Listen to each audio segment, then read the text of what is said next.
Welcome back to the show, everybody. Listen to some of these headlines. We got songbird news from Uphold for you. You're going to like it. And how about this? Ripple in the largest financial institution in the Middle East and Africa. SEC, eat your heart out. IMF reveals just how many countries are developing CBDCs. It's staggering. And Andreessen Horowitz coming to the rescue.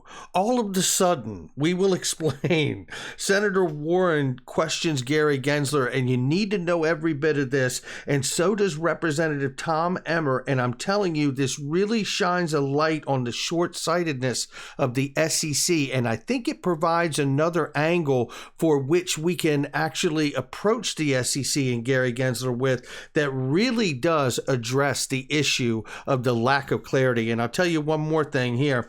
We're going to hear from Hester Peirce, and really she is going to break this down about what the problem is with the SEC and the crypto industry. Let's go ahead and roll that beautiful intro. This is Digital Perspectives with Brad Kimes. Subscribe for new content notifications. Now here's Brad Kimes. Come on in. Welcome back to the show, everybody. You can follow me on Twitter at BackUpBradleyAbove, and everything that we're talking about here today. $2.189 trillion market cap. We're creeping up on 2.2, ladies and gentlemen, and 2.5 is the all-time high. I keep reminding us of that because we're inching our way back to that spot, and any new money coming or any money coming in after that is going to be absolutely new money. Now, look here. Bitcoin is over $51,000 this morning, and it's up over 21% right now in the 7-day. Ethereum is at $3,300, almost $3,400. It's up 16+% on the 7-day as well. Cardano's at $2.14, and we're looking at XRP at the number 6 spot right now. It is at $1.04. It's pulled back a little bit on the 24-hour, but we are still up 11.92% on the 7-day right now. So let's go ahead and look at the range quickly. We have $1.403 on Fiat Link here. We're on the bottom side of the XRP price range is $1.0229. And the top of the range is $1.0871. We'll keep an eye on it. Right now, we got a lot of news to go over.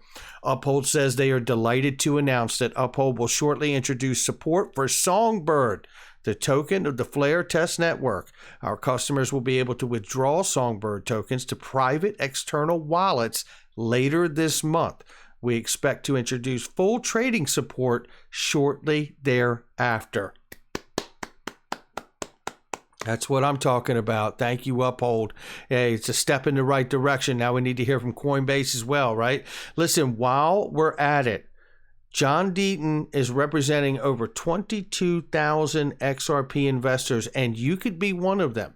All you have to do is go to his page. It's pinned right at the top, and fill in this very short questionnaire. You just put your name, address, email, a phone number. It's all privately kept, the information. And in the comments section, you can even choose, I would like to remain anonymous. So you can be a part of this lawsuit, and you can absolutely remain anonymous as well if that's something that is important to you. So make sure that you really go look at that, because I tell you, I'm a part of it and I'm glad to be a part of it. So make sure you check it out for yourself as well. I mean, I think it's amazing that John is now going to be a person to submit material to the judge to help on the case. He can't intervene directly, but with the amicus curiae, he'll be able to submit as a professional expert kind of witness to submit materials to the judge. We're going to speak to John Deaton, by the way, hopefully later today. He's a very busy guy, but hopefully we get a chance to sit down with him later this afternoon, and it will probably be tomorrow if we get that chance before you have it. But I tell you, we're going to have some straight fire for you when we get together. And here's some more straight fire right here. QNB Group, ladies and gentlemen, the largest financial institution in the Middle East and Africa, unveiled its global strategy for CB payments, central bank payments, with the launch of a remittance service developed in partnership with Ripple, the leading provider of enterprise blockchain solutions. Yeah, eat your heart out, SEC. Yeah, this is going on a global effort here, and I think it's a fine reminder that, you know, the SEC is in the United States, and the quagmire that's going on right now will get sorted out. And the more we see the global strides taking place with Ripple and other companies around the world using the tech, I think you're going to see that the U.S. does not want to be the only one that doesn't have the ability to use it in its full-scale intended use. Here's more incredible evidence right here. The IMF reveals 110 countries are at various stages of developing CBDCs. You still think this crypto thing's going away? With the new technology, transfers are expected to be seamless and cheaper. The central bank digital currencies have the state's backing, are generally regarded as the most trusted form of digital currency. You know what I want to say is this, and I've said this a lot, and I know that for those of you that know it, be patient. There's new people joining the channel every day. And by the way, this person's not new, but shout out to Jimmy Wilkes, played with the New Orleans Saints, an incredible defensive end from, I think it was 81 to 94. Forgive me if I've got it wrong, Jimmy, but you were an incredible football player, and he follows the channel, and I want to give him a shout out, and everybody else who does. And I'll tell you this, when I see this news right here, you think to yourself, oh, wow, you know, it's that, but how far off is it? Who cares? I mean, that's where my mind is. They're doing it. They're doing it. They're going to be the on and off ramps. They're going to have wholesale solutions back end for themselves, right?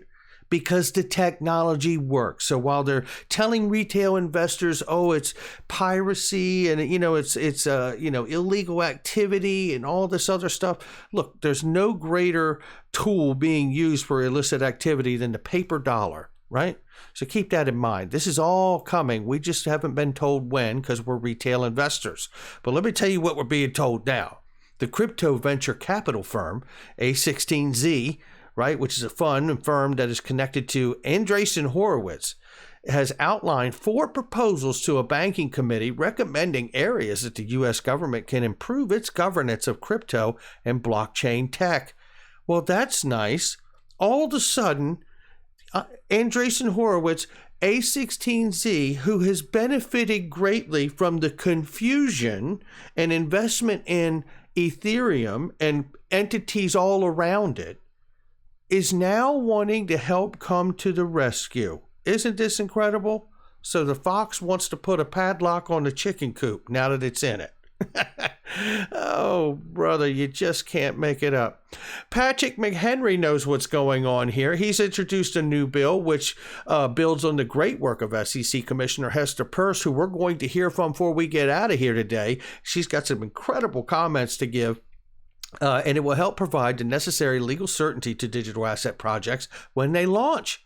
And you know what? This comes back to me and reminds me of the safe harbor rule that Hester Peirce introduced. And I must say, you know, we could have that today. And I know I've made this comment many times on the channel too, but they could introduce a safe harbor, drop the lawsuit with Ripple, and do this for all the projects, giving a 3-year window for all of them to accomplish the necessary goals or reach the certain points that they need to reach to satisfy the SEC, so we don't see this kind of quagmire going on. But instead, Gary Gensler doubles down on he believes there's clarity when we know in fact that there isn't. Now, this is going to get into a couple clips here with Warren Davidson, and this is from Jeff, ISO_XRP. If you're not following Jeff, I highly suggest you do so. He has been releasing straight fire. One of those people out here that is just quietly just releasing a lot of information that shines a light on the inconsistencies of the SEC regulating this crypto space. We start right here. And let me tell you, if you've seen these clips, I encourage you to stay with me as we move through this material, because cumulatively, we're going to see a lot of things stack up here. So let's go ahead and begin. This is Warren Davidson, and he's really laying it down about ETH and XRP. Listen to this. Thank you, Madam Chairwoman. And thank the Ranking Member McHenry and Chairman Gensler. Thank you for your time here today. In 2018, there was a New York Times article that discusses your views on blockchain and various cryptocurrencies. One of the cryptocurrencies discussed in the article was Ethereum. In the article, you say that Ether could have problems with securities laws because some of the first tokens were sold by the Ethereum Foundation before the network was actually functional. You go on to say that Ethereum could get off the hook from securities laws due to the fact that it developed into a decentralized network. You've repeatedly said that you believe initial coin offering tokens are securities, but right here it's sounding like you're acknowledging that Ether transitioned from what would have been a security into a commodity once the network was adequately decentralized. Can you clarify when a token is sufficiently decentralized to no longer be a security in your view? Really quickly, before he gives his incredibly inexcusable answer, I do want to remind you that if I were to rob a bank and then take the money back an hour later, I still robbed the bank an hour before. Let's keep listening. I thank you for that. And digging back to an article from 3 years ago, but I was honored to study and research these issues at MIT. And what I was commenting on then was a process that the SEC was going forward on. And I think then head of corporate finance was talking about in that time frame. And so without going into any one token, what I think the core test is, and it's the test the Supreme Court has taken up numerous times with a broad brush, where you're raising money from others and the investing public anticipating profits based upon the efforts in some collective group. Now, he literally just explained what the ICO fundraise from Ethereum was about. I find that fascinating, right? I mean, that's like someone saying, well, yeah, I stole the money, but I took it back to the bank, right? No. You robbed the bank. It doesn't matter what you thought was a bad decision after. You know, this is incredibly inadequate for someone who is the head of an entire agency, I have to say. But it gets worse. Keep listening. In some collective group of individuals. That's central test. It's called the Howey test. There's other broad brushes with regard to this as well, as to when something is a note, called the Reeves test that Thurgood Marshall wrote a few decades ago. Fundamentally, the SEC is here to help protect the public from fraud, and that's why Congress painted with a broad brush. Yeah, thanks for the clarification. And unfortunately, Congress didn't create the Howey test. The courts did. The same with the Reeves. And frankly, we're dependent on this patchwork of regulation by enforcement. Obviously, there are people that feel that a particular, token like Ether is treated differently than one like XRP, for example, is something, a matter that's before you right now, because of the same thing. Is it centralized or is it decentralized?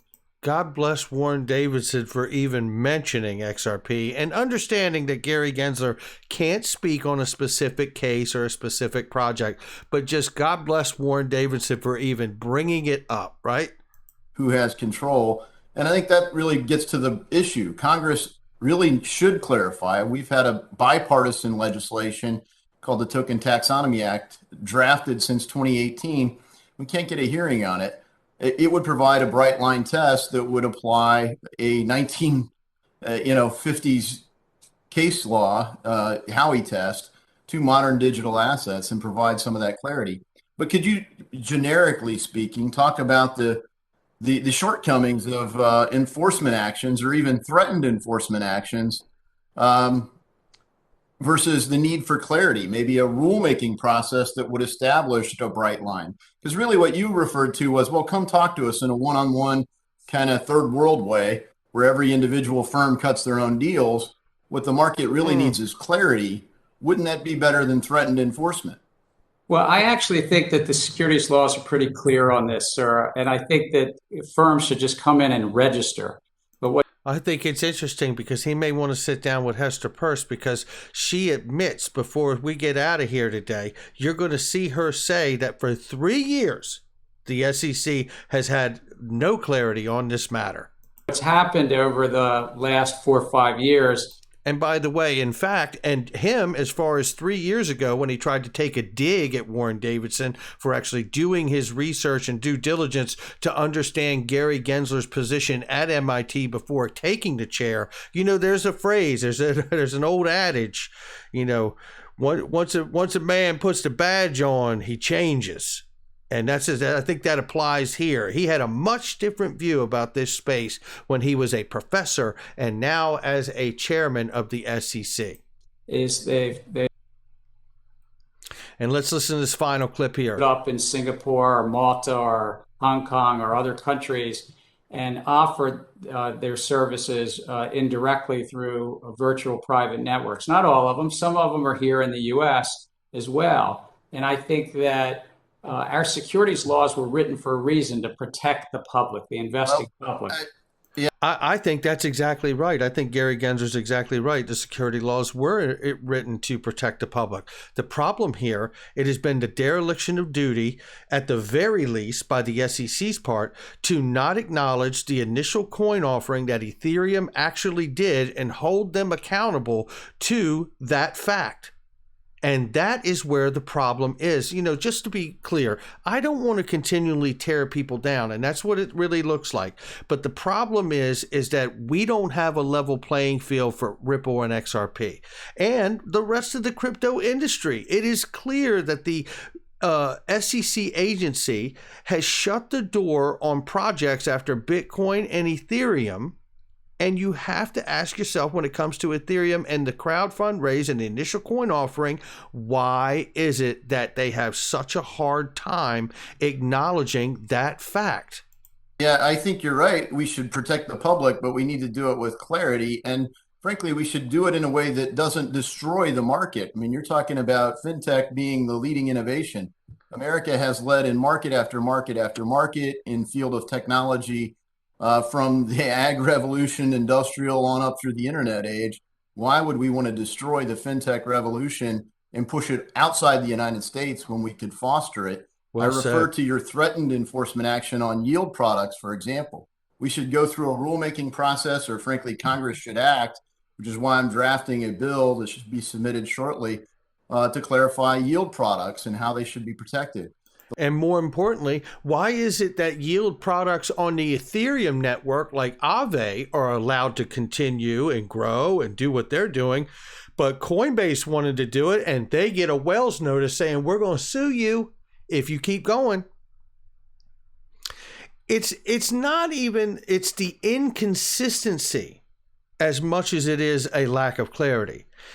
It's an inconsistency. And why does Ethereum and the projects around it always find themselves in favor with a unique advantage from the SEC? No matter who's been there, whether it's Jay Clayton, William Hinman, or Gary Gensler himself. Now listen to this, because there's more fallout to understand about all of this.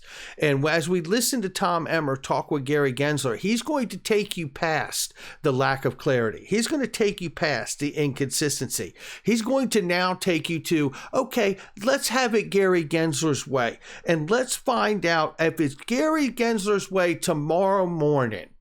What happens to anybody holding what Gary Gensler think is a security? This is an incredible exchange from Tom Emmer right here. But the gentleman time has gone by. The gentleman from Minnesota, Mr. Elmer, is now recognized. It's Emmer. Thank you, Madam Chair. Can you hear me? Yes, I can hear you. Thank you. Chairman Gensler, thanks. Like everyone else, I want to thank you for appearing before the committee today. Appreciate your time.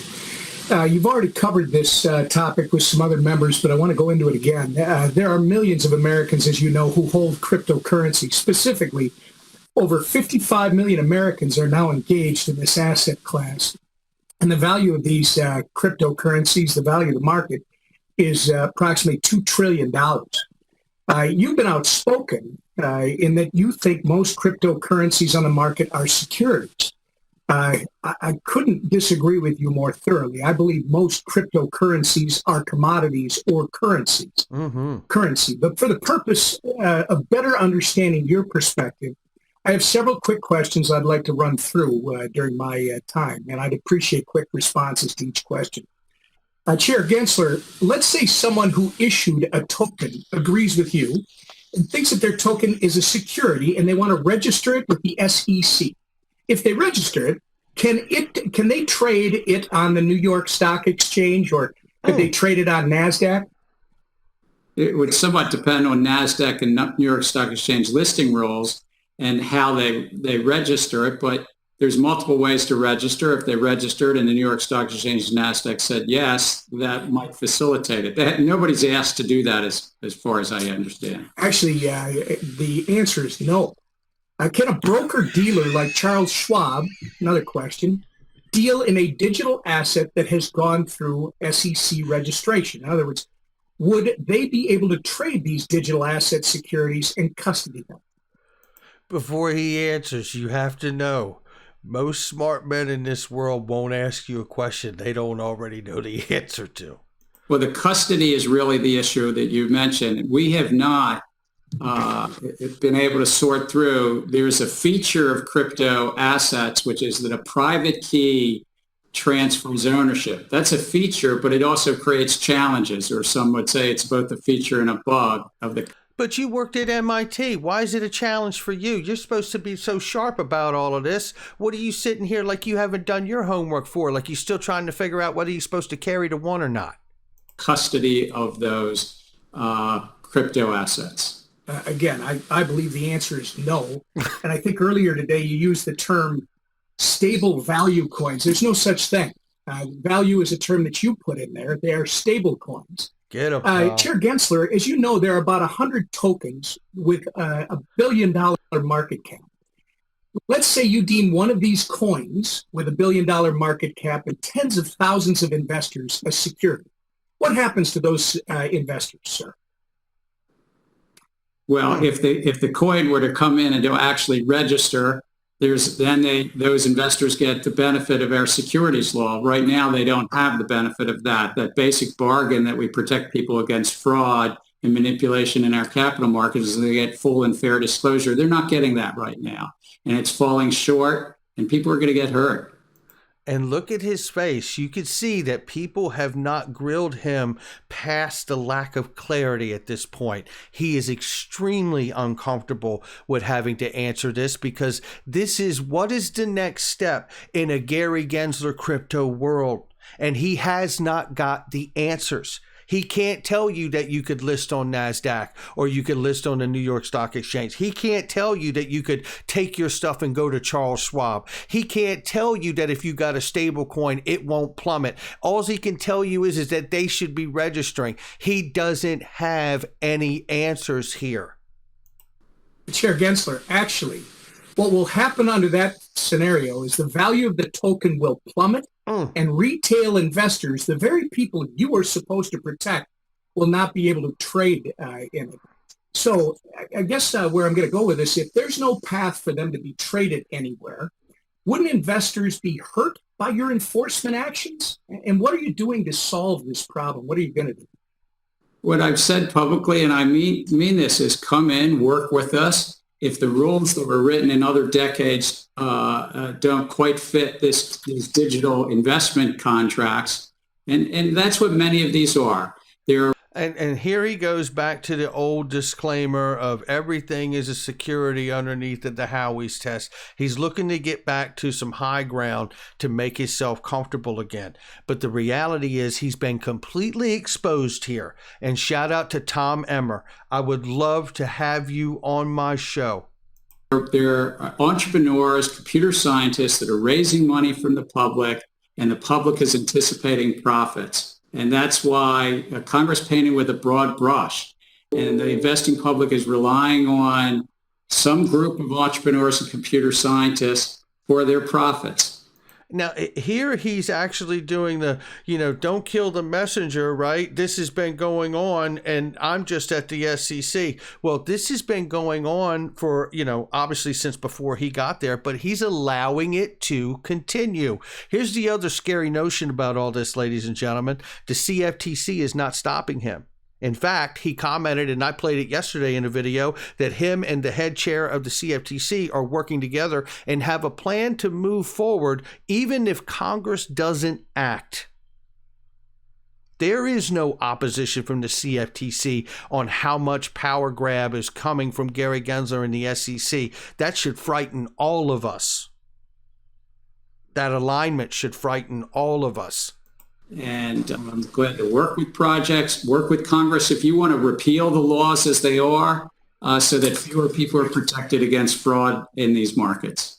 And actually, Chair, I appreciate the answer. I don't know that at the end we still disagree on the securities aspect. I think the vast majority are currency or commodities. But this is why it's really important for the SEC to develop a framework that the crypto industry can operate in. Crypto is one of the highest performing asset classes in decades. Retail investors got into this space before institutional ones. And your job, the SEC's mandate, is to protect investors, maintain fair, orderly, and efficient markets, and facilitate capital formation. When you make conclusory public statements and regulate through enforcement action, you jeopardize that mandate. I encourage everyone to take a look at my bipartisan bill, the Securities Clarity Act, which amends securities law with a new definition, the investment contract asset, so the SEC can work with issuers to swiftly determine when a token is offered as part of a securities contract and when it's not. Thank you again, Chair Gensler. Madam Chair, I yield. And there it is. I tell you something, that is straight fire from Tom Emmer right there. Let's move quickly now through this because it really highlights the point that in the testimony yesterday, Gary Gensler refused to state under oath the fact of whether Bitcoin or Ethereum was a security or not. And it is embarrassing that the head of the SEC could not acknowledge that fact. It really is. I tell you, we are witnessing some really dirty politics and dirty poker going on here. I really do believe that. Gary Gensler thinks that most cryptocurrencies are securities. Let's indulge his line of thinking for a moment just so we can see how harmful it is to everyday investors. Let's say someone issued a token, agrees Gary Gensler wants to register it as a security with the SEC. Can this token trade on the NYSE or NASDAQ? No. Can a broker-dealer like Charles Schwab deal in digital asset that has gone through the SEC registration? Would there be a trade these deals, assets, securities, and custody them? No. If Gary Gensler deems a coin with $1 billion market cap and tens of thousands of investors of a security, what happens to those investors? The value of the token will plummet and the retail investors won't be able to trade it. He is putting it on the bullseye right here. And it is disconcerting from Hester Pierce that for more than 3 years now, she's been asking for regulatory clarity and we can't seem to provide any. And here's a clip I put together so you can hear it. Check it out. Understandably, well, how do we know which one is a security, which one isn't? Why did Ethereum and Bitcoin get a free pass? And do you believe that's still appropriate, even though Ethereum, many people believe, was an ICO? Anya Manuel from Ripple, by the way, at the Aspen Institute conference just a couple months ago. It's a great set. I know you're combining different people's questions. Yeah. It's a great set of questions. Let me say, I think there's actually a fair amount of clarity. And why? Falling down on people and inviting people to come and discuss these things with the SEC. But some people might point out maybe the kind of two things going on there. If you do have a company like Coinbase that did come and talk to the SEC only to be kind of met with force on one of the products. I mean, how do you kind of bridge that and say, look, come talk to us? And what would you say to people who maybe saw that as maybe disincentive to discuss these things with the SEC? Well, again, I can't talk to the particulars of any situation. And what I can say is that I have told people to come into the SEC, and I, of course, urge people to come talk to me.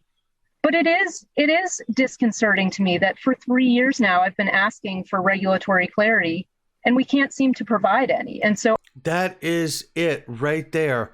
And I think Hester Peirce may be the only one at the SEC, maybe Elad Roisman as well, with the integrity and courage, with an honest public stance on where the agency is when it comes to a lack of clarity for the entire crypto industry.